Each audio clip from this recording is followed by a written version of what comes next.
Welcome to the San Clemente Podcast, the only local podcast in the best beach town in the world.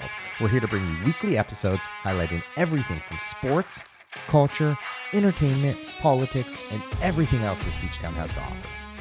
Welcome to the San Clemente Podcast, the number one podcast in San Clemente, California. I'm Jeff Moore, your host, and I'm thrilled to have you here. Joining me today are my incredible co-hosts and good friends, Brian De La Puente and Elyse Snipes. Today, we have an unbelievable guest that we've been very excited to bring on, the CEO and founder of Murf E-Bikes, Josh Jones. Josh, welcome to the show.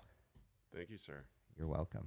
Don't forget one of our really good buddies, too. One of our best friends, someone I grew up next to for most of my life. Like next door, directly next door. So this is a fun podcast and something that I've very much been looking forward to. Really like being in a time warp bubble, like looking across the table and being like, wow, are we in third grade? Oh no, we're actually adults sitting across from each other now. Pretty wild, huh? It is. Fast forwarded like 30 years. It goes back deep too. Like I remember living in my childhood house and just one day a family like coming in, and I remember, gosh, and this is crazy, Josh, you may remember it too, when you guys were looking at the house, maybe even moving into the house, right? Yeah. And it was like a dream come true. Growing up, I had 3 brothers, 4 boys.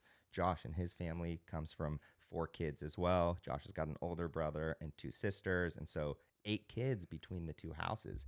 And that really set the foundation of what was to come for the next 20 plus years. Mm-hmm. Josh, you guys moved into that house? Yeah, kindergarten. We moved in right before kindergarten. Okay, were you in town or were you coming? Capo Okay. Beach. Yeah. Yes. So you, Concordia, San Clemente High School, Arizona. U of A, yeah. Talk about your time in growing up in San Clemente, what you were into, sports, all that good stuff. Man, kind of the best place to grow up as a kid. Surfing, basketball, volleyball. I never played football. And I don't know, the summers were too hectic for football and me. So I opted out of that. But surfing was the biggest part of my childhood, I think. And it's still a big part of my life, so I love that. And then college was a wild party experience. That it was cool, but it was good when it was over. Yeah. I remember coming out on a recruiting trip and staying at your house. Remember that? Yeah. That was. I remember going out there one time. Arizona was a fun place to be for those 4 years, but I can only imagine. I was only there for a weekend. Yeah. I could only imagine how exhausting and. Yeah, it was too much, but got out of there and then worked for my cousin laying tile. What did you study at Arizona? Communication and business. Okay. Yeah. So I actually was just kind of easiest way out of college. Mm-hmm. And that was kind of like really easy to get out. I didn't. I was a legal studies major. Same. I think a lot of people take that route, right? Like the easiest major just to get me in and out of here. And I can't speak from experience because I actually didn't go to college. I mean, I don't think it matters unless you're doing law or becoming a doctor or electrical engineer or something like that. But otherwise, I don't think it really prepares you. It's just like delaying life a little bit so you can grow up. What about the connections that you make in college? Like, I think that's really important. I would say schools like USC, the network runs a lot deeper in terms of like connections. But yeah, I mean, anything helps. Sure. Like even learning how to like rub shoulders with different types of people, and how do you live in a dorm, and how do you figure out how to manage surf and school, or friends and school. So a little bit of delay, but also like there's some grit, some earned grit in that season. Mm-hmm. What advice do you give? Yeah, what advice do you give your kids now at this level, like as they would get older? Like, are you pushing college? Are you pushing school? I don't think my kids will go to college. I don't think it'll be there for them. I don't think it'll be like a requirement, and I think maybe something else will happen. I think college is good at delaying adulthood, and setting kids up for corporate America. But in terms of like thinking outside of the box, I don't know how much it helps. For sure. And you know what? It is almost like a conveyor belt, but even today, right, you're starting to see a lot of hybrid programs, right? Even in the elementary school level. Even in the elementary school level, there's a lot other unlike any time in history, frankly, there are more options for schooling and for our kids. You know, you have a very eclectic avenues to go down. It can be anywhere from homeschooling to the Waldorf school systems to dual immersion programs to Concordia, where we all went. So Absolutely. like, you can really go down different roads, which is cool. Have a lot of options. I think it's great. Watching like the different kids. So, how many kids do you have, Josh? 3. Okay, so I have 3. I also have 3 kids, and they're so different. And I have one who I'm like, dude, we're just really gonna get through high school. But I have another kid who's like so cerebral. He wants college. He wants a PhD program. He wants to go to the cool. like. So I want there to be a wide field to catch their interest for the entrepreneur or the creative or the brains, the brainiac person who might want a different level of education. Absolutely. Yeah, because growing up, like our school system as we knew it was a one size fits all. Yep. Right. And a lot of times that size didn't fit 2 out of the 4 kids that you had or 3 out of the, you know what I mean? Right. It wasn't going to catch everyone. So the fact that society is getting smarter and savvier in terms of developing programs that cater towards these kids is spectacular.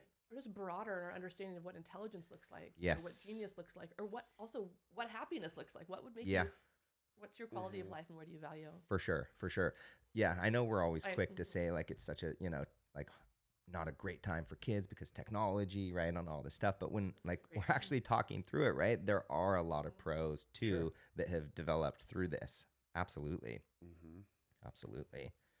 So as you graduated college, and I forgot about that, laying tile with Grant. That was I did that for a long time. Like 4 or 5 years. Wow. And were you doing that in all residential homes, or was it? All residential.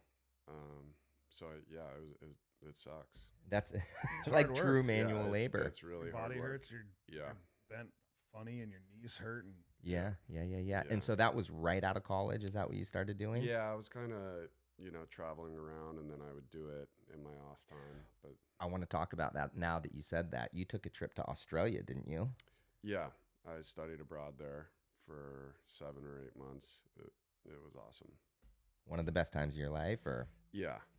We lived in Surfer's Paradise. I don't know how familiar you are, but right at this wave called Burley Heads. Wow, that's crazy. I remember you calling one time and being like, I got chased out of the water by a shark. Yeah, I did. Was that? Yeah. That's wild. Spooky. That's crazy. like a big old great white shark, or I don't think didn't so. hang around to figure it out. No, it was like it was in between me and the shoreline. Oh no. Yeah, so I just kind of sat there.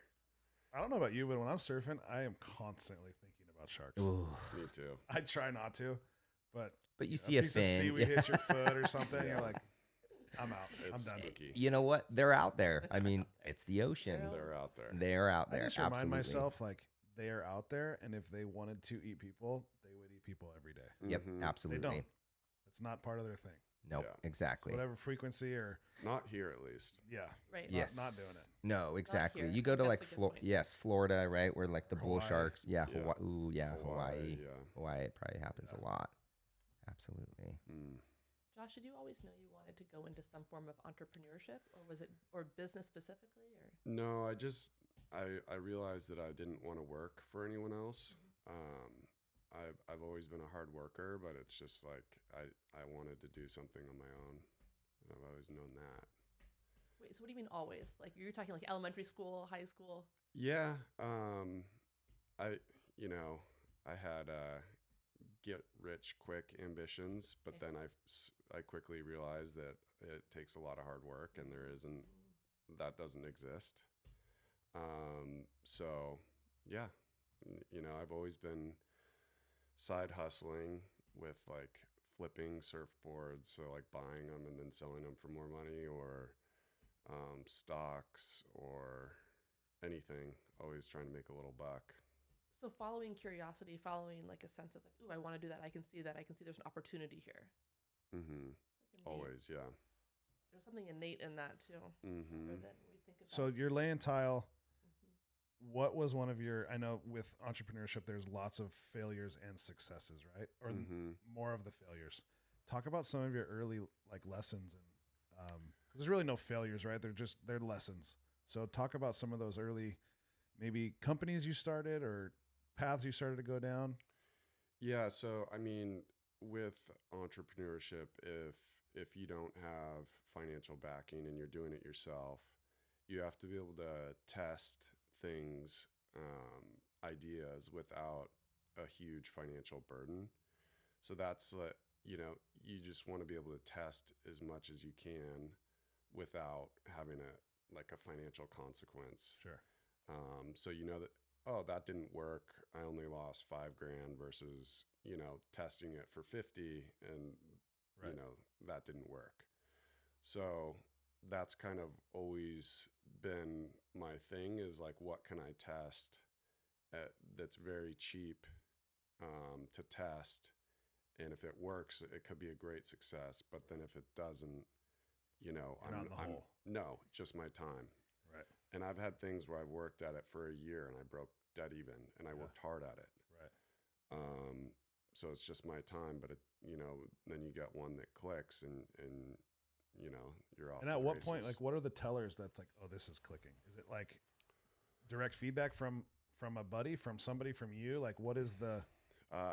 that's more like intuition. And then I guess like how hard it is, or like the path forward that you see. Is it difficult, or what are your obstacles right now? And like, will those be alleviated? Stuff like that. Like I had a drop ship business, where I was selling wood furnaces and wood stoves online. And my big problem was the inventory. My distributors wouldn't give me an accurate inventory list, so I'd sell products that were out of stock. Gotcha. And then, so it just was a nightmare. And so then it was just like a logistic nightmare. And so I'm like, dude, this is a business that I can't And you look down the road, you're saying, if this is always going to be a problem. Right. Always going to be a problem. At what point did you decide to cut bait? Like, because that's tough, right? Imagine you're putting a year of hard work into this, right? No, that was 3 years. 3 years of hard work. Yeah. Like at what point did you cut bait and say, you know what, I got to go find my next concept or idea? Well, you just have to so the business itself had value, so I sold it. And that was a process. So I remember I sold it, I think New Year's in 2018 or 2019, and I think I started crying. Are you serious? Because I was working Murf, and then so at 5 or 6 in the morning I would work the wood furnace business, and then like 6 to 11 at night I would work the wood furnace business. And because I didn't make any money from Murf yet, everything was going back into the business. Right. And so it was just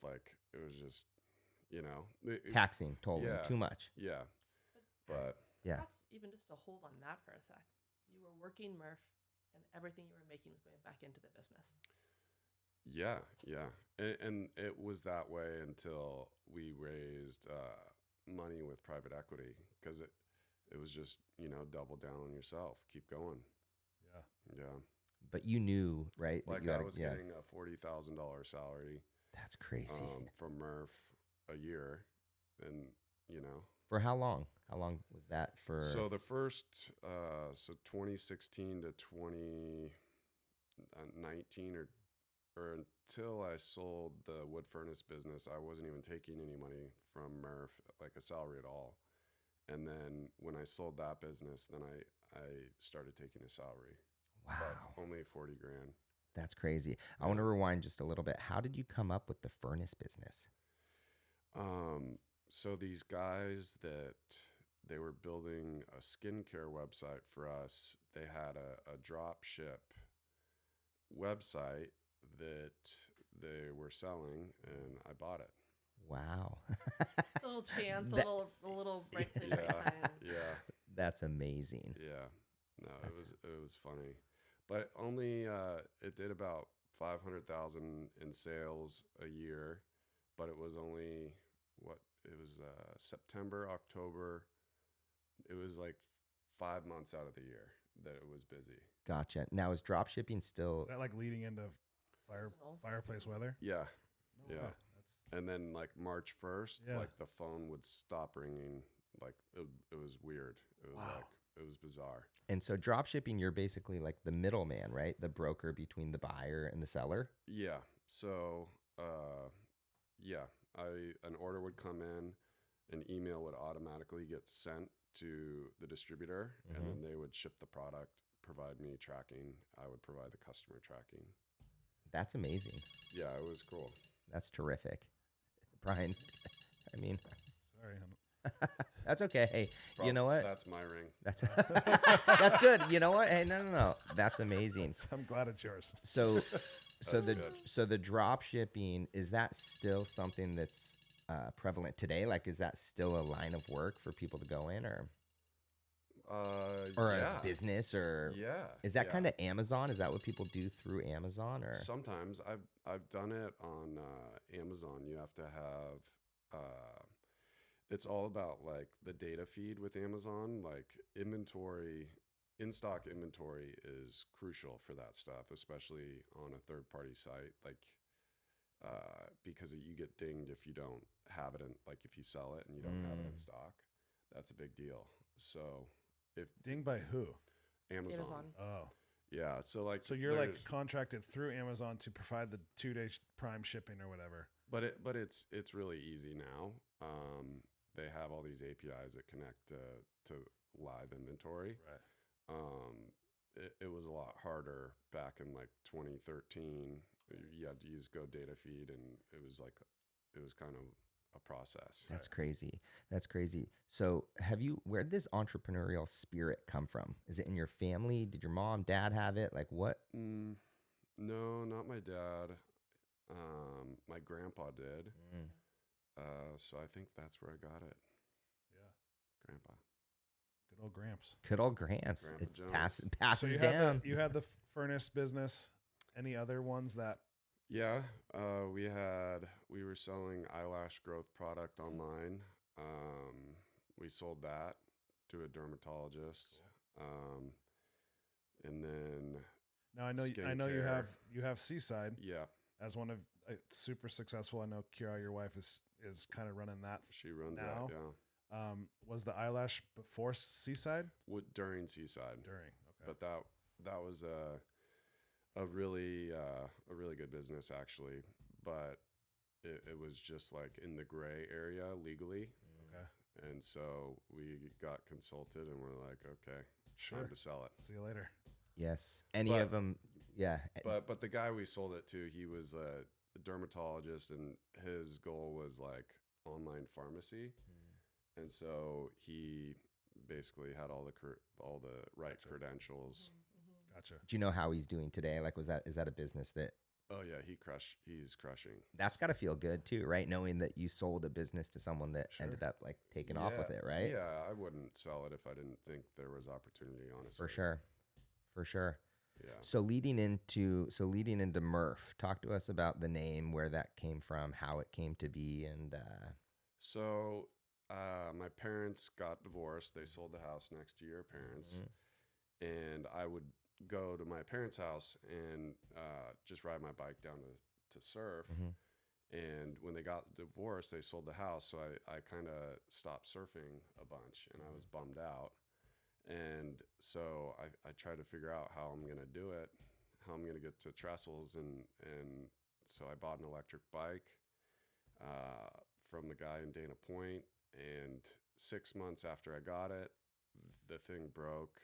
He wouldn't honor his warranty, and so I'm like, okay, well, if this guy's selling a shit ton of bikes and doing bad business, like I'm gonna destroy him if I offer Yeah. great business or service to customers.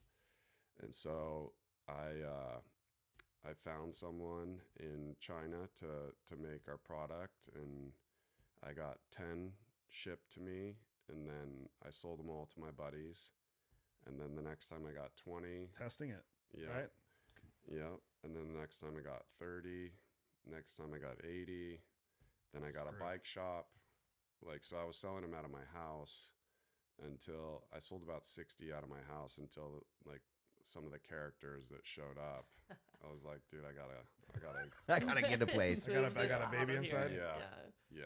And let me say too that Murf e-bikes are the best bikes in the world. And if you don't or haven't heard of Murf, you're definitely living under a rock. But they are incredible. They really are. It's a cruiser lifestyle. Yeah. Like performance beach cruiser are really reliable. But yeah, in terms of performance, there are better options out there. But maybe, that's killer. I mean, so to think that competitive, like I'm going to offer something, just do it better. Yeah. I'm frustrated with this sector. Yep. Your service sucked. That's where I'm going to focus. So that's really the differentiating. Well, and the worst thing is like there's this website that says Wayback Time Machine. So when I had my warranty issue, their warranty was 2 years, but then they changed it on their website like at this current moment. Gotcha. So then I went back to when I bought the bike and I took a screenshot of their website. And I'm like, dude, this is your website at this time. Right. It says 2-year warranty. And didn't care. Yeah. And so I was like fighting with them tooth and nail to get a replacement motor. Yeah. You're like, honor your contract, Right, honor your word. Exactly. Even if you didn't have a contract, like I'm a customer that could refer you business. Yeah. So that drove you to really want to build a better product, sell a better product. And what year was this in? 2016. 2016. Yeah. So you're out of your garage, then you get the shop on Del Mar, right? Yeah. Right next to Nomads. Yep. Right. Yep. And then grew out of that. Yep. We, so 2020, we moved out of that. So in October this 2020. time, there's lots, it's a crowded space in terms of the e-bike world, right? So 16 to 20 was not crowded at all. Okay. There was no one. There was a lot of COVID pop-ups that happened. Okay. So all those businesses actually in town have shut down. Okay. I would say almost all of them. But I mean, like when you think of, it's Kleenex, right? It's the brand. It's not tissue, right? Like it's the Murf is e-bike. Yep. So how did you get from your garage?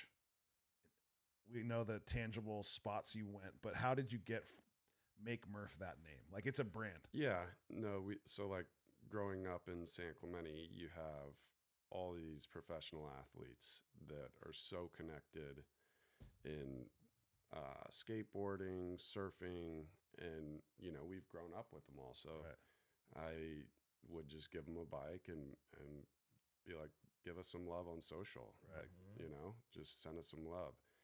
And the first time on an e-bike is like a crazy experience. Like it kind of blows your mind. Yeah, it does. Yeah, and you does. can't describe it to someone. So they were just like happy to post about it. And then these guys know other influential people, and it would just trickle. Organically just grew. And then the best part about it is it doesn't have any conflict with their traditional sponsors. Like it doesn't have a conflict with their energy drink sponsor, their clothing sponsor, their car sponsor, nothing. There's no conflict. And so they were happy to post about it. And it's still pretty much the same thing, even with the best athletes in the world. Like there's no conflict. Right. Well, it's crazy. I mean, it's a walking, living, real life commercial when you go surf down at Trestles. Yeah. It's like, I can remember riding my bike old school style down there, and I would go very infrequently just because it was a challenge. It was kind of the buy-in to get down there, right? Mm-hmm. People zipping by me. What the heck, man? My pedal broke on my regular bike, and I had to walk it all the way up the hill. I'm like, this is ridiculous. I literally called you at the top of the hill. I said, hey, dude, can I get a bike? And I probably go down I surf churches a bunch, and we go down there, and it probably once, twice a week. which I haven't done since high school. And like, I am thankful for the bike because it gets me down there and it's easy and it's fun and it's fast and you put your headphones on and you're just cruising, like that experience you're talking about. Yeah. And it's a commercial. You're down there and they're lined the whole beach. And that's just trestles. And I text Josh the other day, this is how smart it is. So Chito Vera, who's a UFC fighter, he was riding the bike on one of the UFC like embodied series, like a behind the scenes look, right? And he's on a Murf. And that right there, like that's free advertisement. Right. He's not, and he's not conflicting with everything. So trestles everywhere you see them. Well, it's iconic experience, like that experience of it's a nostalgic throwback. You're on a bike for the first time. My sister has two. Yep. We got on my first e-bike experience, and it's like we cruised all the same streets we used to ride on our regular bikes with the basket all around Southside. And I'm like, oh my gosh, looking at my little sister, like this is the coolest. Yeah. So it's not just within sports, it's within lifestyle, it's within moms and kids, it's within a date night. Yeah. Like it's in every market, and it feels good. Yeah. Every weekend with our kids, we're on our bike. Like I can put 3 kids on my bike and we're just off. Like we'll go to Dana Point. We'll go anywhere. Yes. And it's just a great experience. Well, I remember talking to you. I'm like, hey, I need something that'll get my big ass up the hill. And you're like, I got something for you. And it does. It does. I haul ass. It'll pass all those other silly bikes down there. I saw you last week. And I was. And you know what? I talk to a lot of people, and while they love surfing, they love the experience just riding down to the beach, right? Like that's how much it had an impact and changed everything. It's fun now to get to where you're going. Okay, so is that specific to San Clemente, or do you think that experience of changing the life and the almost the ritual of surf is now Murf? Yeah, for sure. We're really big in Hawaii. We've put a lot of effort out there. So surf culture has been ingrained in our roots, but it's just kind of the lifestyle of being around water. So lakes, anywhere you'd ride like a beach cruiser is kind of like where we want to be. Yeah. You know what I'm noticing too is there's kind of a national park loophole too. Like a lot of people are foregoing the big tours, and they're bringing Murfs, and they're camping outside the park, and they're riding in. Yeah, like that. All of us, it's kind of like stand-up paddleboards, right? Take them away from like your roots are at the ocean, right? But it really exudes. It's everywhere. You can parking. Yeah, it's just you can get into anywhere. You can get far. Just access. Oh, if you had those up at like Yosemite, that would be insane. All time. Yeah. Absolutely. But not if everyone's doing it. Okay. Yeah. Then that change. It's fine if everyone's doing it. Josh, I want everyone to do it. Yeah, absolutely. No, there's enough room. So what's the strategy on moving into Hawaii or moving into any new market? What are the steps that you take for that? It kind of depends. Like, so we went into Florida, and they have a big surf culture there. They know a lot of the people that we work with, the brands, and so it was an easy plug and play for us to get into dealers and online sales. So like that's stuff that's low hanging fruit, but we're trying to really focus right now on hyper local stuff. So we're getting kind of back to events locally, but a lot of them, and just trying to do the same thing that we've been doing, but louder. Gotcha. How much would you attribute social media to growing the business? I would say a lot. Yeah. In the origins of it, I think we're a lot more impactful. But now I think we're at a point where the business, we have to be a lot more strategic. Like selling 5 bikes from someone's post. It's great, but it's not going to move the needle in the way that we need it to. So like now it's like, okay, strategy time. Like what are we doing? Where are we putting those dollars? How are we going to do it? Do we have the people to do it? So you're scaling. You're at a different level that you want to move to. Yeah. Where did this come from? Where did this different approach come from? Was it the recent sale or? It a little bit, yeah, but it's just, if we want to keep growing, what we were doing historically will not move the needle enough. Gotcha. Yeah. So you're looking to take it to the next level. Yeah. Does that still fire you up? Yeah, it's just different. Yeah. It's just a lot. It's a whole different. It's a lot more meetings, a lot more. You don't love the meetings? I heard out of that. Yeah, One of our buzzwords, right? Hyper local. Yeah. And my question for that is, when you talk about hyper local, like, are you talking about focusing more in San Clemente and Bend and places you have stores, or like finding a charity or something that your Murf is passionate about that might be bigger, but they're local? You know what I'm saying? Like a charity that might be nationwide, but that is your local. Yes. So in the Orange County example, a lot of people know of Murf already. Right. But not everyone has a Murf or has even tried an e-bike, right, but they know the brand. So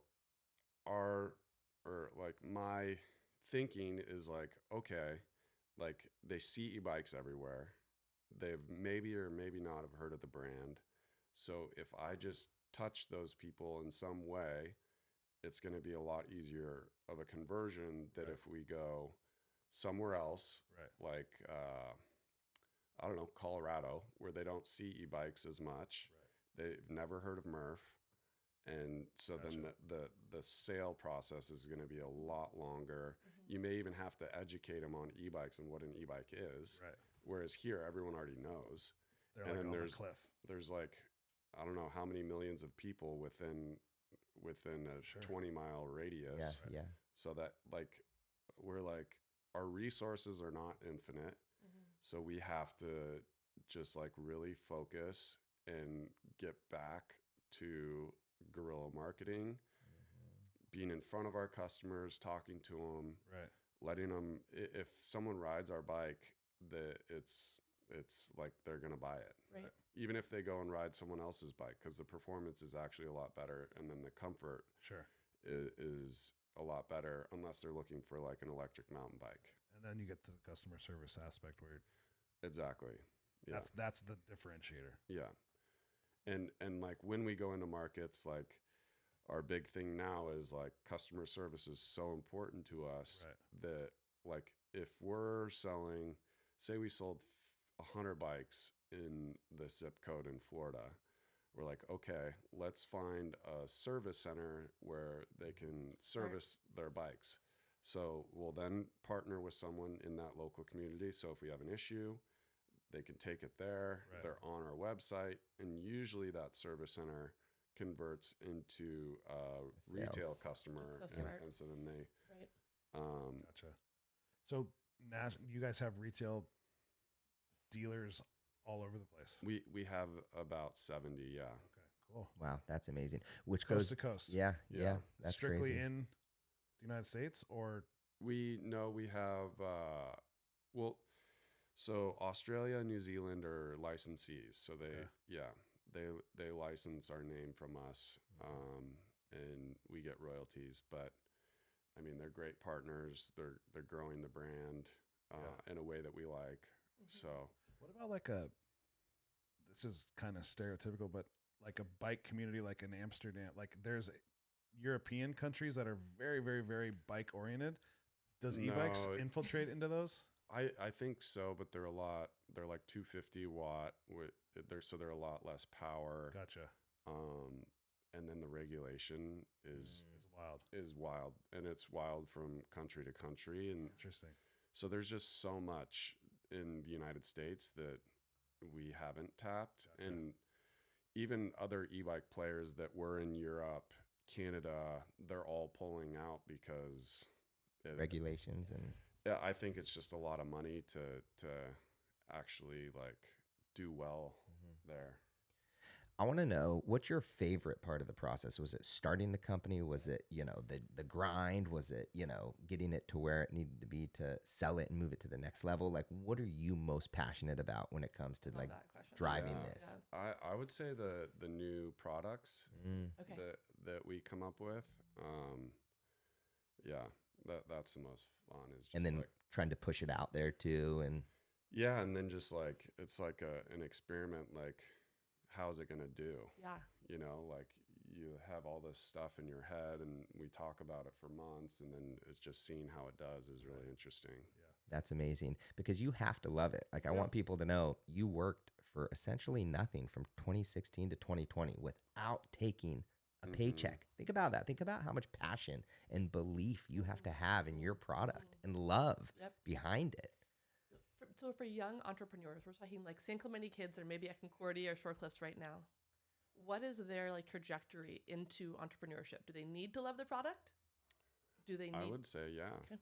Yeah. And then you probably have to have a job and work on your entrepreneurship stuff outside of your job hours, and then until it makes enough money where it makes sense for you to do it full time.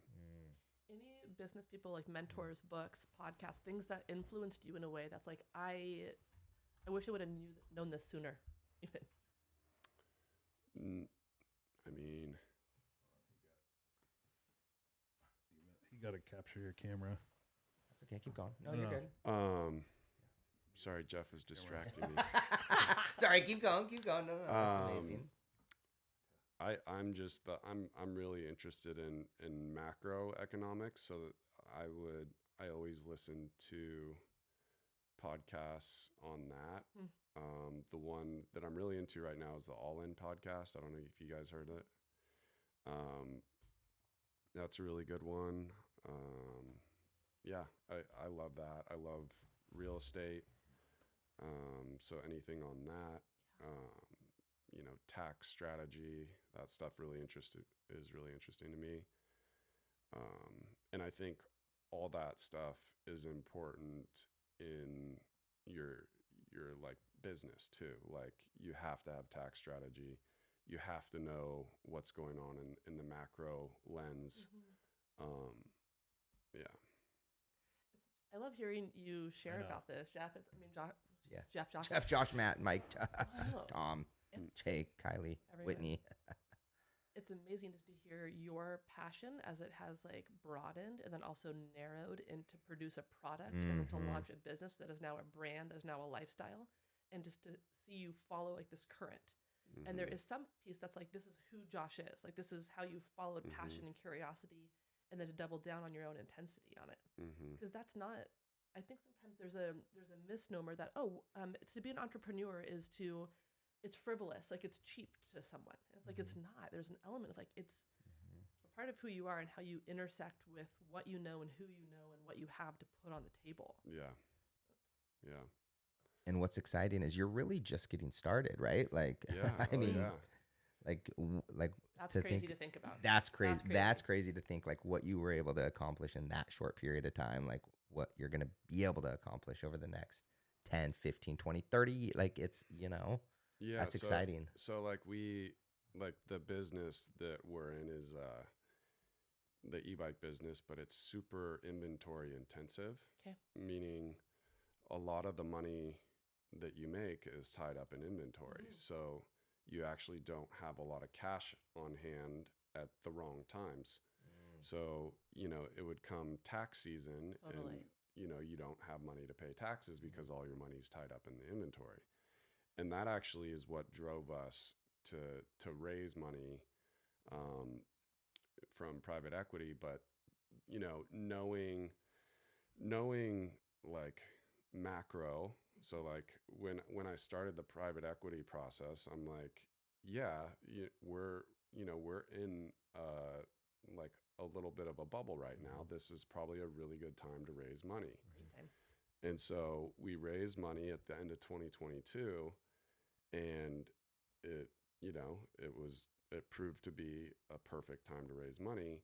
And now everyone, I say everyone, I mean everyone in industry is pulling back, and we have all this dry powder that we can deploy and get really good talent we're just swooping Scale, up yeah.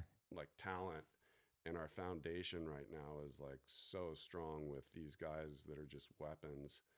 And so we're just building a really good foundation for this next wave of e-bikes, because e-bikes are not going away. It's just it's just getting started, really. Just getting started. And there's going to be regulation that any of the smaller people, they're not going to be able to comply. Like there's just going to be a financial hurdle. So yeah, it's exciting for the industry. So much harder to start today than when you did, just based off regulations, you think? Or it's not in place yet, but I would say within the next 12 to 18 months. Yeah, really soon. But I think the barrier to entry will be a lot higher. Like financial barrier, like you won't, like every product that you will produce will have to be UL listed. The batteries will have to be UL listed. So it's for sure. But even like you said, the timing of it, right? Like the timing of that private equity deal, timing is, how important is timing? It's everything. Wow. Well, COVID in a weird way was obviously catastrophic, and it opened e-bike world in a lot of different ways. Yeah. No, yeah. Any outdoor or anything that got you outside was huge.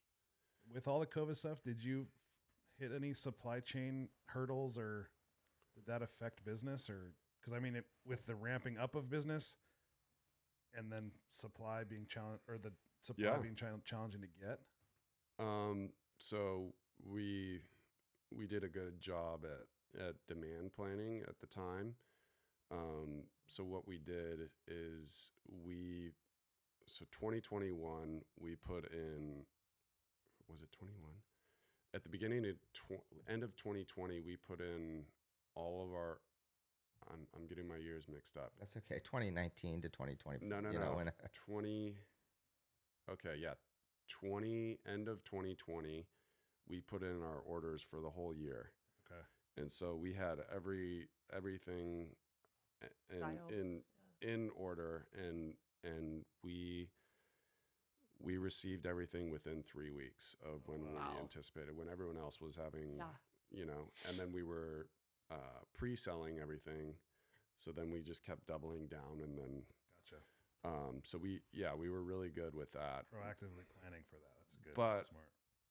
The caveat is the ocean freight, the rates, because there was so much demand from everyone shipping, that the rates went from 5,000 a 40-foot container all the way up to 27,000. Wow. Come on. So we had to change our prices. I think it was like 3 times in 1 year to like make sure we were making our margin to survive. And how does the direct-to-consumer person experience that? They're thinking, oh, wow, these e-bikes just got more expensive. They're not understanding the business it took, infrastructure. Yeah. No, yeah. So that's, I mean, you, like as a business, we have to make a certain margin. And so it was, it just goes to the end consumer ultimately. Yep. Yeah, it does. I got a kind of a fun question. Where, I think we all know, but the Murf, what was the genesis of the name? And the logo. So the name is Kiara's dog, Murf. He's a little rescue that hated me. like really hated you, Josh. Yeah, no, he hated me. But I bought his love with treats. And we ended up being best friends. No way. And so the logo is actually a picture of Murf. Yeah. So good. I love that story. That's one of my favorites. That's amazing. He was not a nice dog. I remember being like, hey, we got to go over to Jones's really quick. And I'm like, I'm going to stay outside. I'm not. Or is that dog is he locked up in the room yet? He's small, but he's mighty. That's wild. Yeah. That's wild. Anything you would do different if you were starting Murf right now? It's 2024. We've lived through a global pandemic. You're in a different season of your own life and kids. What would you do different? Or would you?